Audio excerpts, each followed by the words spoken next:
सुप्रभात बच्चों। कल मैम ने आपको आपकी नैतिक शिक्षा बुक का पाठ 8 श्री कृष्ण चरित्र के बारे में बताया था कि कैसे श्री कृष्ण ने मथुरा जाकर कंस का वध किया और वहां पर मथुरा के लोगों ने कैसे सुख की सांस ली। तो कंस का वध करके श्री कृष्ण जी जो है बंदी गृह पहुंचे और अपने माता पिता को कारागृह से छुड़ाया। उन्होंने अपने नाना को भी गद्दी पर बिठाया। इस प्रकार कृष्ण ने ब्रज भूमि में सच्चे अर्थों में प्रजातंत्र को स्थापित किया। उग्रसेन राजा नहीं थे, अध्यक्ष थे, परंतु मथुरा को स्वतंत्र कराकर भी श्री कृष्ण वहां सुख चैन से नहीं रह सके। जरासंध की 2 पुत्रियां थी, अस्थि और प्राप्ति। कंस से ब्याही थी, अर्थात कंस का विवाह जो है वो जरासंध की 2 पुत्रियों अस्थि और प्राप्ति के साथ हुआ था। और जब श्री कृष्ण ने कंस का वध कर दिया तो वह विधवा होकर रोती पीटती अपने पिता के पास पहुंची तो जरासंध के क्रोध की कोई सीमा ना रही।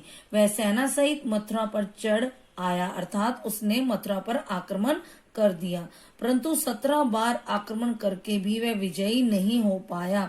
तो 18वीं बार एक विदेशी राजा की सहायता पाकर उसने फिर चढ़ाई की और राष्ट्रवादी कृष्ण लड़े नहीं, अपनी समूची मथुरा को लेकर वह द्वारकापुरी में जाकर बस गए।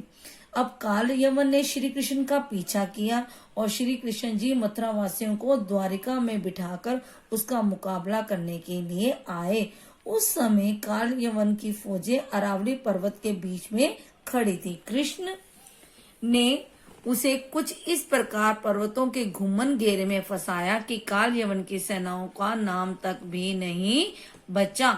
इसके पश्चात 3500 टुकड़ों में बटे हुए इस भारत राष्ट्र को अखंड बनाने के लिए श्री कृष्ण महाभारत के युद्ध में अर्जुन के सारथी बने, अर्थात जो अर्जुन का सारथी किसे कहते हैं, जो रथ को चलाता है। तो महाभारत के युद्ध में श्री कृष्ण जी जो है ने अर्जुन के रथ को चलाया और वह उसके सारथी बने।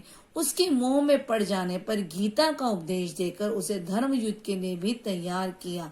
कौरव पक्ष में भीष्म पितामह, द्रोणाचार्य, कर्ण तथा दुर्योधन जैसे वीरों के होते हुए विजय पांडवों की हुई। इसका सारा श्रेय श्री कृष्ण को ही प्राप्त है।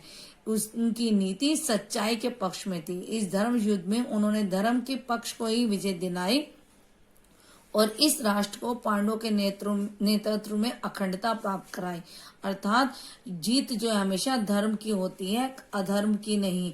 और श्री कृष्ण जी धर्म के पक्ष में थे, इसलिए इतने महान योद्धाओं के होते हुए भी जीत जो है वो पांडवों की ही हुई।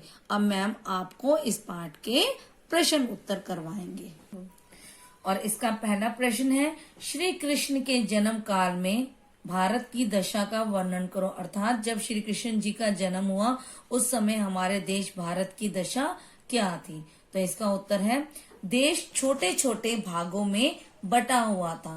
कंस का राज्य केवल मथुरा में था। सभी राजा विलासी और स्वेच्छाचारी थे।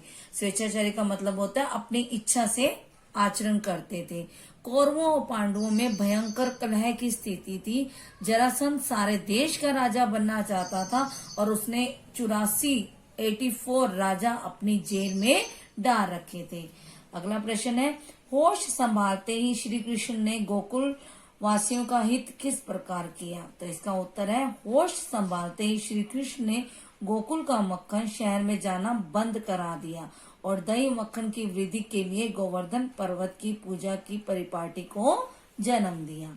अगला प्रश्न है, जरासंध की कंस के साथ क्या रिश्तेदारी थी, उसने मथुरा पर चढ़ाई क्यों की। और इसके बारे में मैम ने आपको पहले पार्ट में बताया था कि जरासंध की 2 पुत्रियां अस्थि और प्राप्ति कंस से ब्याही थी और जब वह विधवा होकर रोती पीटती अपने पिता के पास पहुंची तो जरासंध के क्रोध की कोई सीमा ना रही और इस कारण जरासंध ने सेना के सहित मथुरा पर चढ़ाई कर दी। अगला प्रश्न है, श्री कृष्ण ने काल यवन की सेना को कैसे नष्ट किया। और इसका उत्तर है, श्री कृष्ण ने काल यवन की सेना को पहाड़ों के घुमन घेर में इस तरह से फंसाया कि काल यवन की सेना का नाम तक भी नहीं बचा। अब अगला प्रश्न है, श्री कृष्ण ने गीता का उपदेश किसे और क्यों दिया। अब इसका उत्तर भी आप सबको ही पता है इसका उत्तर है श्री कृष्ण ने गीता का उपदेश अर्जुन को दिया था, क्योंकि अर्जुन के मुंह में पड़ जाने के कारण उसे उपदेश देकर धर्म युद्ध के लिए तैयार करना था। तो अब आप सब इस पाठ को और इसके प्रश्न उत्तर को अच्छे से पाठ को पढ़ना और प्रश्न उत्तर को अपने नैतिक शिक्षा की नोटबुक में लिखना और याद करना। धन्यवाद।